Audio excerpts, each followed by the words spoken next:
Hey guys, welcome back. Today we've got another Tucson from my good buddy Dave. And I will put a link to his channel down below because he's got some fantastic content there. And a lot of Tucson knives. So if you want to know anything about Tucson knives, go check him out because he's got one of the biggest collections I know of. So anyway, let's dive into this one. This is the Tucson TS139. And this one's pretty cool. It's also kind of referred to as the Barracuda.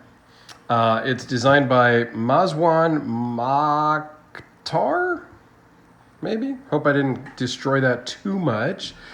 He is a big, prolific Tucson designer over the last few years. So again, these are affordable knives. I just checked this one. Dave told me he got it for like $75 on eBay. I just checked on Amazon. They're 160 something, 68, I think. And then I kind of just did a quick Google search and, like Allied Express, I think was 148. I think it's worth it at that $150, $160 price range. Good deal.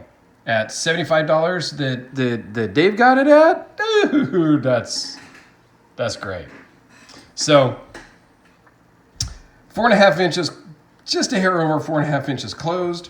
This is a front flipper and has a thumb disc. So if you're not into the front flipper, the thumb disc works great. For me, Dave said that it was a little tough for him. And I could get that because it's almost right up against the scale.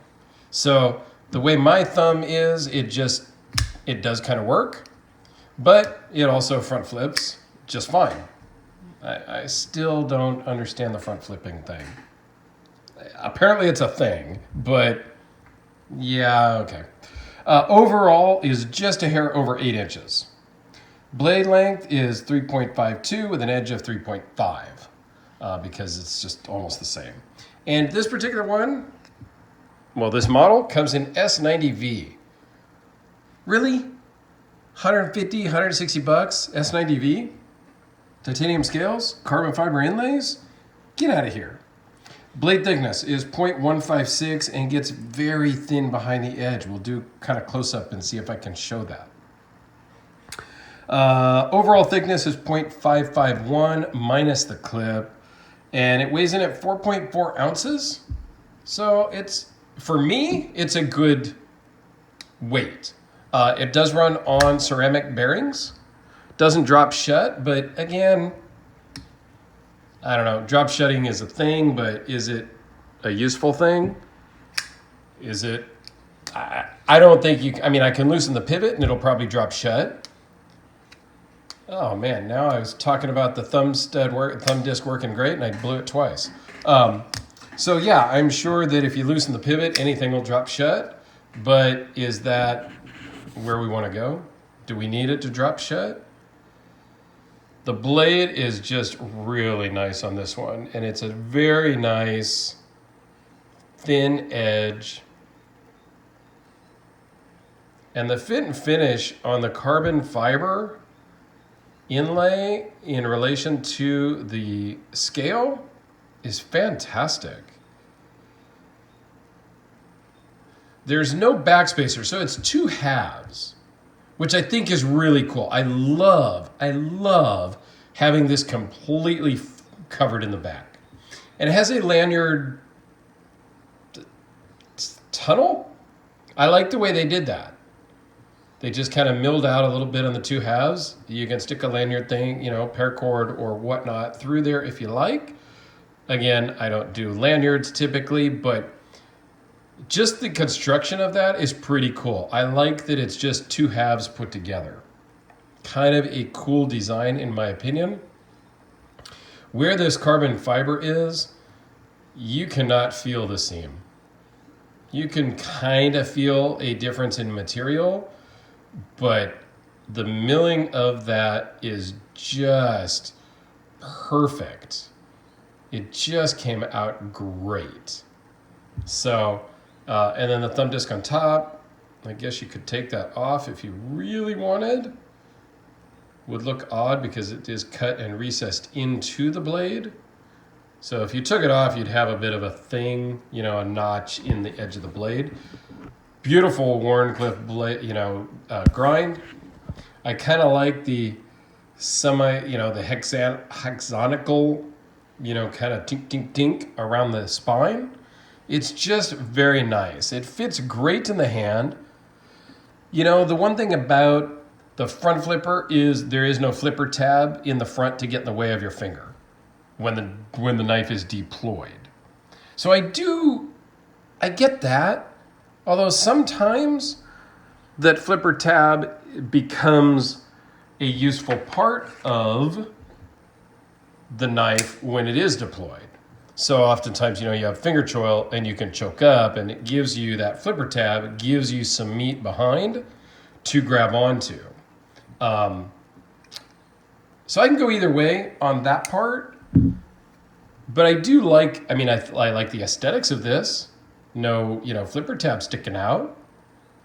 So I do like that part of the aesthetics and stuff. Very nice clip with no hardware, hidden hardware, which is great.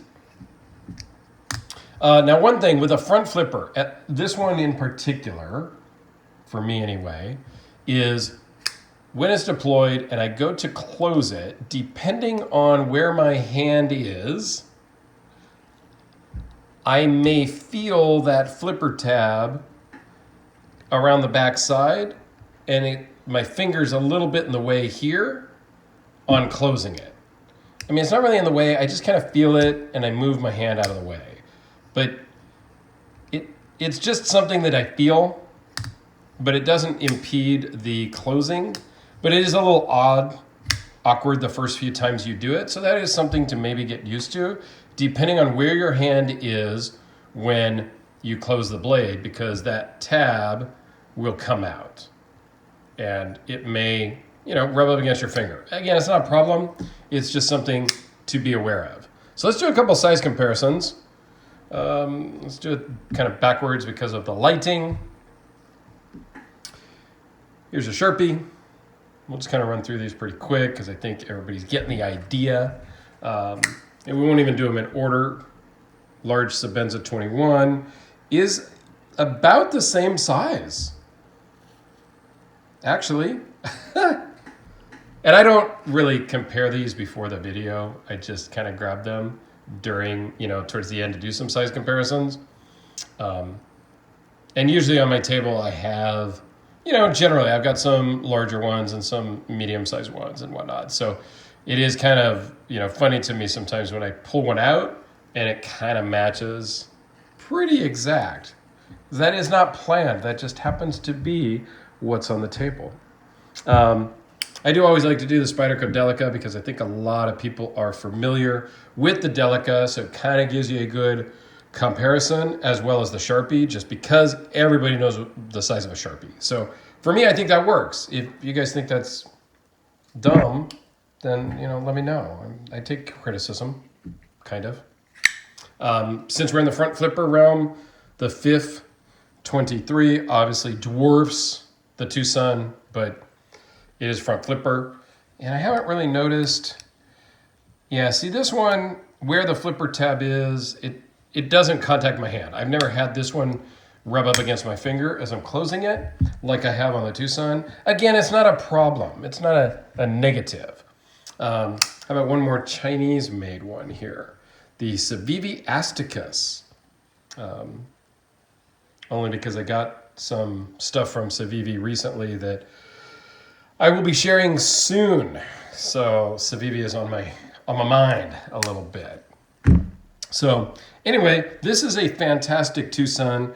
Thanks, Dave, for loaning it in. Please check out his channel in the description down below. I think I've got one more of his to film and get shipped out, get these all shipped back to him. So thanks for that. I appreciate the loan. Anybody else that's interested in loaning something in, just hit me up in a message. All my contact stuff is in the description down below. Thanks for watching. I greatly, greatly appreciate it. Have yourselves a absolutely fantastic day, and we will see you on the next one.